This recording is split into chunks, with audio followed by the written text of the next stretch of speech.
Hello and welcome to the Aid Station. I'm Chris Robb, and today I'm hugely excited to be heading to the beautiful country of the Maldives, which I was fortunate enough to visit about 10 years ago.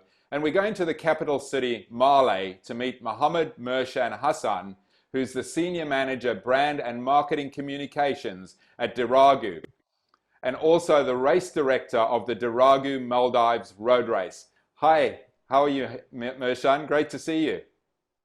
Hi, Chris. Great to see you as well. It's fantastic to see you. And thank you very much for inviting me for your program. Yeah, look, it's a great story that you've got to tell, and I'm so excited to share it with the people that are watching, because the impact that you've had on the community of Male and the Maldives is amazing. But let's start maybe by hearing a little bit of your background and the background of your business, please. Great. Thank you, Chris. Yes, about my background. My academic background is mainly majoring in marketing and management, and I have started my career at the airline industry, where I worked for the national airline for about 4 years, and then I joined Dhiraagu, my current company. Now it's nearly 18 years I have been serving for Dhiraagu, which is the leading telecom and digital service provider here in the Maldives. And I'm currently heading the marketing communications, PR and brand at Dhiraagu. So it's been wonderful 17 plus years at Dhiraagu, and it's been great, growing with the company, where even I've learned quite a lot, being able to contribute to the Maldives community as well, by working for the leading telecom service provider here. And besides that, yes, I'm also the race director for the event, which is the Dhiraagu Maldives Road Race, which we have been conducting for the past 14 years now. Fantastic, and an amazing story. I think you told me that you started with a few hundred runners, and that's grown to over 4,000 now, and obviously had a huge impact, and we'll talk a little bit later about the amazing impact that you have on the community with your charity outreach. And I guess that's really important in these COVID times as well. It's it's been challenging times, as it has been all over the world, and I'd love to hear a little bit about what's life been like in COVID, and is there anything that you might have learnt about yourself during this period of time? Oh yes, definitely. I mean, it's been a quite challenging time for all of us, across the globe. What I've seen is that we all have had to make a lot of compromises and make difficult decisions to really go through this process and see that we all come out successfully, healthy and successfully out of this. So the effort is still continuing, and we all have to work together in this. And I don't think people can really succeed on their own, because this is a pandemic. It's a global pandemic, and it's not just by communities or societies. It's a global war which we are fighting now towards this virus. So what I've also seen is that we are very much interdependent. It's not within our societies or communities. When something like this happens, we understand the impact which it has, the socio-economic impact which it really drives through entire communities, and how we are dependent not only within our communities, but also as nations. We are dependent on each other. So we have to be supportive of each other, and really be focused in coming out of this strongly.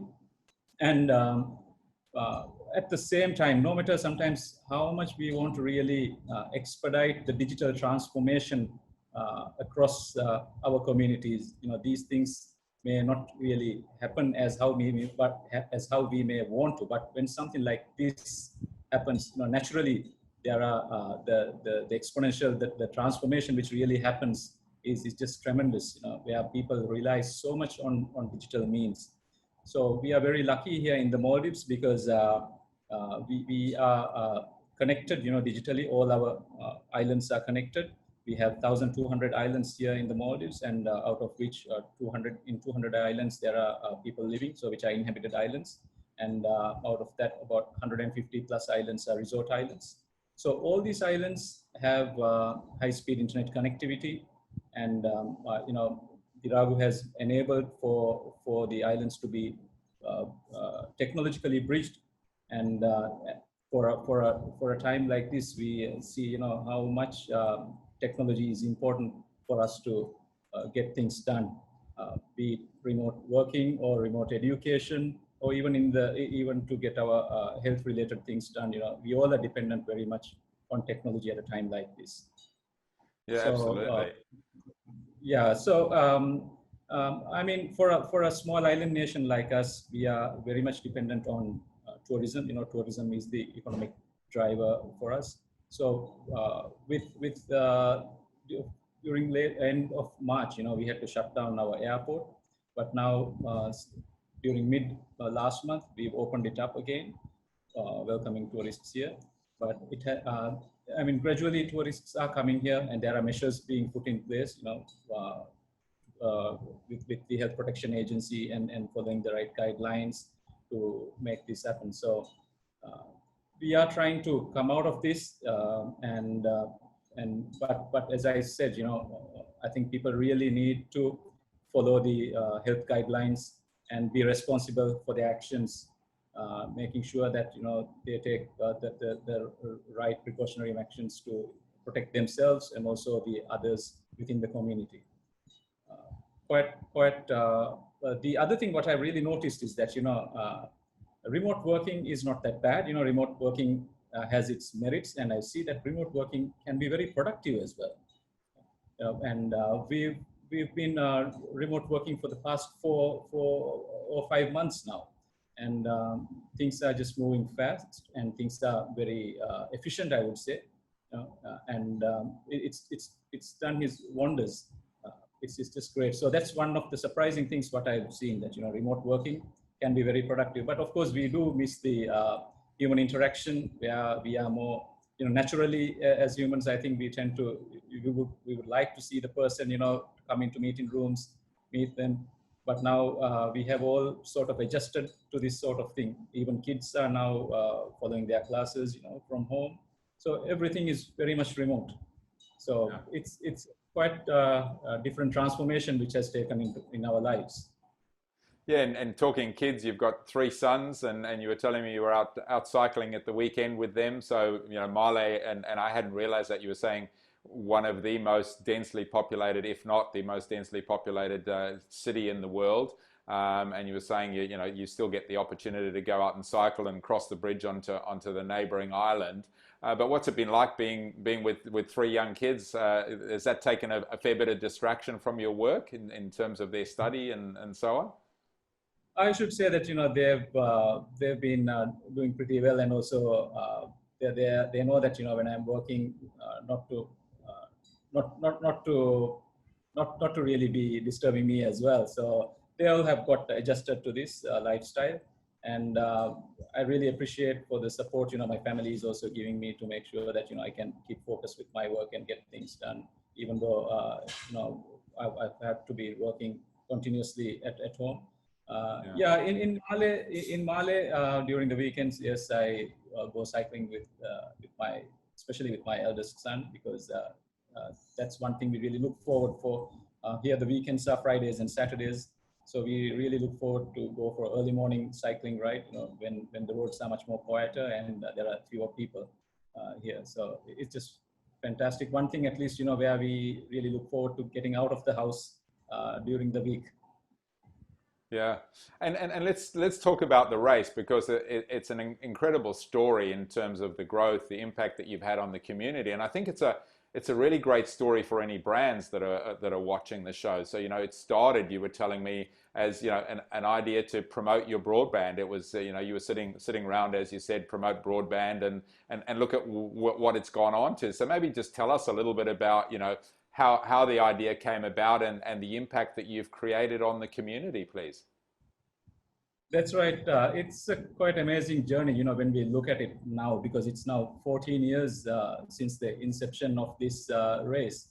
So back in 2007, we were trying to come up with an idea to find out how we can really promote our broadband service back then, when we were increasing the speeds of and bringing more allowances for the packages. So out of this, we just come across this idea of, let's have a run. So at that time, the intention of having this run was not to really anything, not anything other than just really promoting our service. But it has today grown to be much more than that. It's a big platform now. So when we initially started off this run in 2007, we had just around 150 people participate in this run. And during those days, Chris, there aren't many people who would be running out on the street. It was not a thing or not sort of a trend or anything like that. It will mostly the people who would be exercising and doing more of these runs would be from the Maldives Police Services and Maldives National Defense Force. It was part of their fitness program. So majority of the people who really participate in our event during those initial days were also people from the Maldives Police Service and the Defense Force. And but from 150 people, every year we have seen people increasing, and more kids, and now we have to actually put a cap where we don't allow more registrations than 4,000. So 4,300 was our maximum numbers, because we keep this at a controlled manner. So back when we really started, everything was manual. Even registration process was manual, where people had to complete the manual registration forms and submit the registration forms to one of the Dhiraagu customer service outlets or to the Athletics Association of Maldives. So our partner was Athletics Association of Maldives, because they were helping out with the technical part of this, and the timing was done manually. So we used to have a lineup of timers with their manual stopwatch, trying to capture the timings of these people. And even the bids were printed on cloth, because you may wonder, why we had to do this even back 14 years ago, because Maldives here, we don't have everything here, we need to import things. So when we started off, we had to do what was possible back there, what within the available resources that which we had. And a few years later, we realized that, there was more people were looking forward to this event. And people would always ask, when are you going to have your next run? When are you going to have your next run? So every year while we were doing this, after 3 years, we noticed that mostly runs around the world, especially mass participation events like this, it was more than an event. It was actually a platform, where it really contributes to the society, where it not only contributes directly to the brand, it contributes in many ways. Even to several NGOs, who are dependent on this, on the charitable component of this. And we picked our theme, so which we have been running for the past years, which is Help Protect Children. That is the main theme for the event. That is our social theme. And we had 11 NGOs partner with us during last year, and it becomes more of a now fundraising platform as well. So we had to introduce all these things gradually.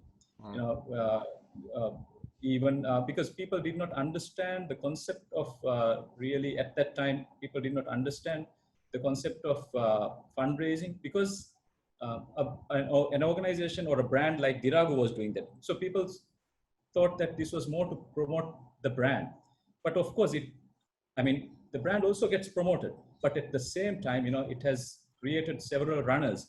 Now, if you go out on the streets of Male or even in other islands, you would see people have got into the trend of running.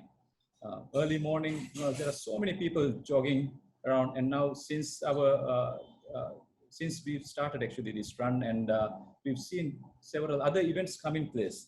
There are more events now happening in the Maldives, running events. So this is one of the events which has been happening every year except for this year. So this year, unfortunately, we took the difficult decision not to have this because of the COVID situation. So hopefully, once we overcome this situation, we'll be having this next year. And we are we are also the only internationally accredited running event here in the Maldives. It's AIMS endorsed, and we've made some good achievements in terms of being awarded the bronze award for the best use of technology at the SPIA Awards Asia in 2019, and also in 2018 and 2019 we were shortlisted for the AIMS Social Award. So quite good achievements, I would say. So yeah, as I was saying, for us to say that there has been a great journey, we can say that now because it was a lot of effort and support by a lot of individuals within Dhiraagu itself, who has who has contributed quite a lot into this, making this event successful year on year. So every year we've always looked to see how we can really improve the experience for our runners. It's not just about hosting this every year or bringing in new technology, but the overall experience that which we can give for the participants of the run, which is what really differentiates the events and which makes it a more memorable event for everyone. So amazing achievement, and I guess everything like this starts with a seed and leadership and great leadership to bring it to where it is, and even in these times, obviously you've had to make some leadership decisions in terms of the postponement or cancellation. What have been some of the key leadership decisions you've made, and what kind of leadership advice might you like to give to people that are watching, please, Mirshan? Yeah, especially at a time like this, I would like to say that we all need to keep a positive mindset. A positive mindset is very important. And when it comes to doing things, you get a lot of feedback from different people, but we just need to keep that focus and make sure that we take the feedback, but we work as a team, and the team believes in the cause. Whatever we are doing, they understand what the vision is, and if we are able to really deliver this together with the people that you are working within, as a team, I think that's the success formula for most of the things, either be it an event or any project or any campaign or anything which we work towards. And my CEO Ismail has been a great person who's been guiding with us even year on year with the event, and he's personally there. So it really gives a great motivation to the organizing team of the event as well. And he personally, to me, that's fantastic leadership, I would say, from what I've seen from my CEO as well.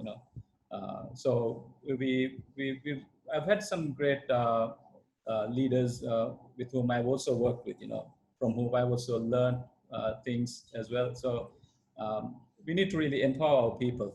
We need to empower people and let them really drive things, So that's how I look at it. Yeah, great advice there. And an inspirational story from what the event's achieved, the lives that it's impacted. A particular story that you'd like to share with people to close off from an inspiring perspective, please, Mirshan?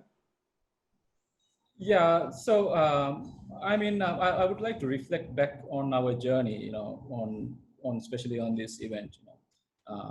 We obviously, when we take something like this, at a particular time, it becomes more than your own event or your own thing. It becomes much bigger at a certain point, and it becomes something which really matters to the community.